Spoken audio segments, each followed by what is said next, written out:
بسم اللہ الرحمن الرحیم۔ ایک دفعہ حضرت سلیمان علیہ السلام کو اللہ تعالیٰ کی طرف سے حکم ہوا کہ فلاں سمندر کے کنارے جاؤ، سمندر کے اندر آپ کو ایک حیرت انگیز چیز نظر آئے گی۔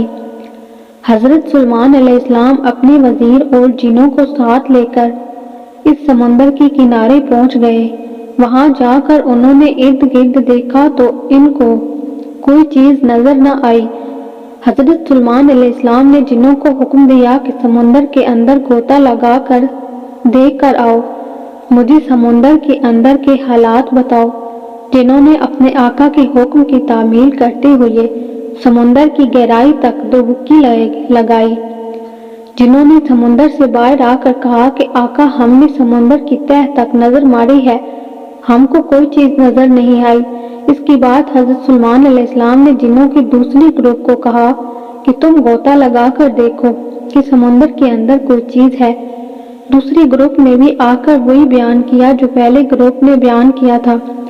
حضرت سلیمان علیہ السلام نے اپنے وزیر آصف بن برخیا سے فرمایا کہ تم غوطہ لگا کر سمندر کے اندر کے حالات معلوم کر کے مجھے اطلاع دو۔ وزیر نے غوطہ لگا کر سمندر کی تہہ پر نظر ماری، اس کو نور سے بھرا ہوا ایک گنبد نظر آیا۔ وزیر نے وہ کعبہ سمندر سے باہر نکال کر حضرت سلیمان علیہ السلام کو پیش کیا۔ کعبہ 4 دروازوں پر مشتمل تھا۔ ان کے چاروں دروازے اس طرح سے بنے ہوئے تھے کہ ایک یاقوت کا، دوسرا موتی کا، تیسرا ہیرے کا اور چوتھا سبز زمرد کا بنا ہوا تھا۔ یہ کعبہ سمندر کی انتہائی گہرائی میں ہونے کے باوجود بھی خشک تھا۔ حضرت سلیمان علیہ السلام نے دیکھا کہ ایک خوبصورت جوان اس کعبہ کے اندر نماز ادا کر رہا ہے۔ آپ علیہ السلام نے کعبہ میں داخل ہو کر اس کو فرمایا، اے اللہ کے بندے، آپ کو کس نے اس کعبے میں داخل کیا ہے؟ اس بندے نے کہا۔ حضرت سلیمان علیہ السلام کو جواب دیا کہ اے اللہ کے پیغمبر، میرا باپ اپاہج تھا، میری ماں آنکھوں سے اندھی تھی، میں نے اپنے والدین کی 70 سال خدمت کی۔ جب میری ماں کا وصال ہونے لگا تو میری ماں نے اللہ تعالیٰ سے دعا کی، اے اللہ تعالیٰ، میرے بیٹے کو نیک اور پرہیزگار بنا دے تاکہ وہ اپنی ساری زندگی تیری اطاعت میں گزارے۔ جب میرے باپ کے وصال کا وقت آیا تو میرے باپ نے دعا کی، اے اللہ تعالیٰ، میرے بیٹے کو عبادت کرنے کے لیے ایسی جگہ عطا فرما جہاں شیطان کا داخلہ نہ ہو سکے۔ جب میں اپنے والد کو دفنا کر سمندر کے ساحل کی طرف آیا تو مجھے یہاں ایک چھوٹا سا خوبصورت گنبد نظر آیا۔ میں اس کے اندر داخل ہوا تو اللہ تعالیٰ کی طرف سے ایک فرشتہ آیا جس نے نوری گنبد کو سمندر میں اتار دیا۔ حضرت سلیمان علیہ السلام نے اس جوان سے پوچھا کہ کس پیغمبر کے دور میں آپ یہاں آئے ہو؟ اس نوجوان نے بتایا کہ میں حضرت ابراہیم علیہ السلام کے دور کا یہاں آیا ہوں۔ حضرت سلیمان علیہ السلام نے حساب لگایا کہ اس نوجوان کو یہاں 2000 سال ہو گئے ہیں، لیکن یہ بندہ ابھی جوان ہی نظر آ رہا ہے۔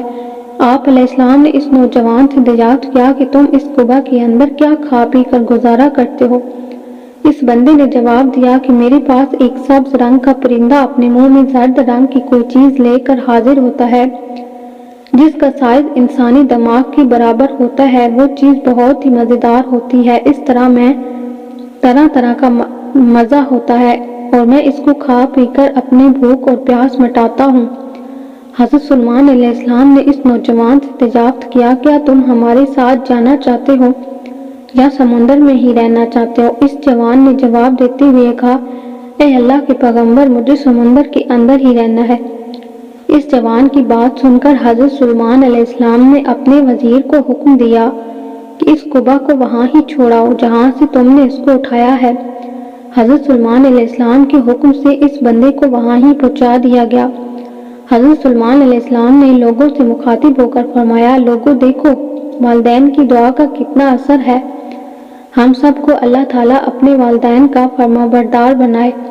حضرت علی رضی اللہ تعالیٰ عنہ سے مروی ہے کہ حضرت محمد صلی اللہ علیہ وآلہ وسلم نے فرمایا کہ 7 ایسے لوگ ہیں جب تم ان کو دفناؤ گے تو ان کے رخ قبلے کی طرف سے موڑ دیے جائیں گے۔ نمبر 1، شراب کا کاروبار کرنے والا اور شرابی کا رخ قبلہ سے موڑ دیا جائے گا۔ ایک روایت میں ہے کہ شراب کا کاروبار کرنے والے کا گناہ بتوں کی پوجا کرنے والے کے گناہ کے برابر ہوتا ہے۔ شرابی کی جب موت ہوتی ہے تو اس کی زبان پر کبھی کلمہ طیبہ جاری نہیں ہوتا۔ شرابی پر اللہ تعالیٰ کی لعنت ہوتی ہے۔ ایسا انسان جو انسانی جسم کے اعضاء کو نکال کر فروخت کرتا ہے، اس کی بخشش نہیں ہے۔ قبر میں اس کا رخ قبلہ سے پھیر دیا جاتا ہے۔ جھوٹی گواہی دینے والا، سود کا کاروبار کرنے والے کی آخرت اور دنیا تباہ ہو جاتی ہے۔ سود پر پیسے لے کر کھانے والے کا ٹھکانہ دوزخ ہے۔ سود کا کاروبار کرنے والے کے گناہ 70 درجے ہیں۔ ان میں سے سب سے نیچے والے درجے کا گناہ ماں کے ساتھ زنا کرنے کے برابر ہے۔ جب سود خور مرتا ہے تو اس کا رخ قبلہ سے موڑ دیا جاتا ہے۔ 5 میت کو دیکھ کر کپڑے پھاڑنا اور چیخ پکار کرنا کہ دور دراز تک آواز جائے، ایسے انسان کا رخ بھی مرنے کے بعد قبلہ کی طرف سے پھیر دیا جاتا ہے۔ جو انسان اپنے مال کو جمع کرتا ہے، مثلا انسانوں کی خوراک اور جانوروں کے چارہ وغیرہ، ایسے انسان کا رخ قبلہ سے موڑ دیا جاتا ہے۔ شریعت ایسے مال کو جمع کرنے سے سخت منع کرتی ہے۔ حضرت محمد صلی اللہ علیہ وآلہ وسلم کا فرمان ہے کہ جس بندے نے 40 دن تک ذخیرہ اندوزی کی تو اللہ تعالیٰ ایسے بندے کو 40,000 سال تک جہنم کی آگ میں جلائے گا۔ ایسے لوگوں کا رخ بھی قبر میں قبلہ کی طرف سے موڑ دیا جاتا ہے۔ ایسا شخص جس سے اس کے والدین ڈرنے لگ جائے، اس کا چہرہ بھی قبر میں قبلہ سے پھیر دیا جاتا ہے۔